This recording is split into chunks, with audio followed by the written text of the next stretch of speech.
Happy Friday, Youngs Grove. Welcome to another edition of Fraction Friday with Miss Truitt. I hope this video finds you all doing well. Today we're going to talk about adding fractions with regrouping using money. Now, there are going to be several components to this lesson because what I want to do is relate what we're learning about fractions to what you already know about whole numbers and place value. So let's get started.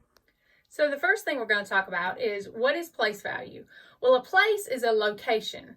Like right now, I'm located at my house. That's the place I'm at. Okay, the value is how much something is worth. Okay, now, one way I like to explain this in class is that you can go to McDonald's and get some chicken nuggets for maybe $1.25. 10-piece chicken nugget, $1.25.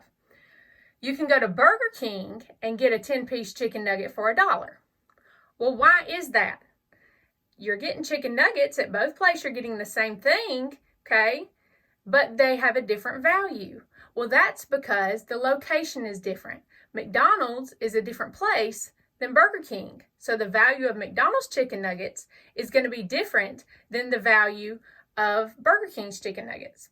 So when we're looking at place value, we're looking at the places like the ones, the tens, the hundreds. Where you put a digit, like if I have a 2 in the ones place, that's not going to have the same value as if I had a 2 in the tens place. So that's like I have 2 $1 bills, so that's $2, and then I have 2 $10 bills, which is $20. So the place affects the value. So where a digit is located affects how much it's worth. Another term we need to know today is regrouping. Parents, some of you know this as carrying in addition. So what does that mean? Regrouping means to show something a different way. So let's do an example to help us. So here's my example. I have 23 plus 68. That means I have the tens place marked off and the ones place marked off. So what I'm going to do first is I always start in the ones place. And I know that 3 plus 8 is 11. Well, I cannot write 11 in the ones place because I've made a 10 and it doesn't belong in the ones place. It has to go to its house. It has to go to the tens place.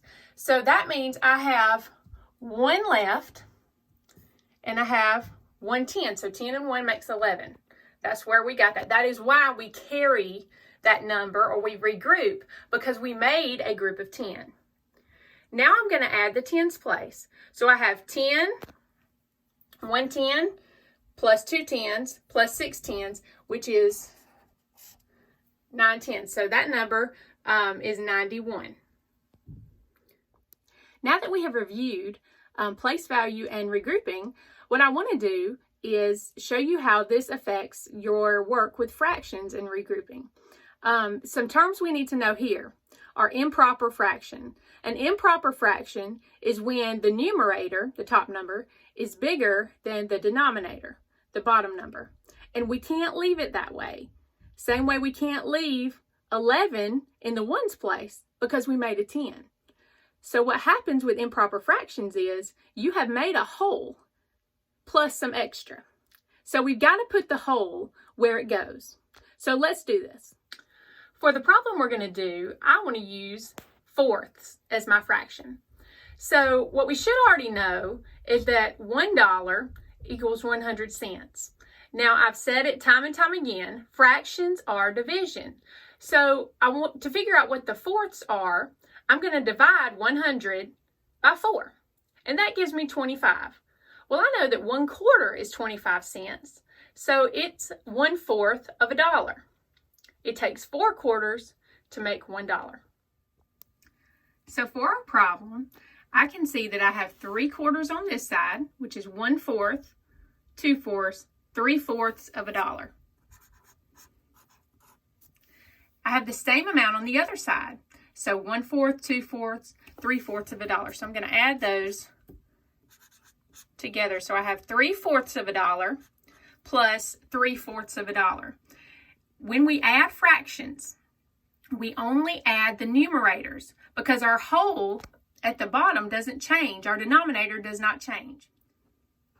Our denominator is 4 because it takes 4 quarters to make 1 whole dollar. So what we're going to do, we're going to add these together. So I know that 3/4 plus 3/4 equals 6/4.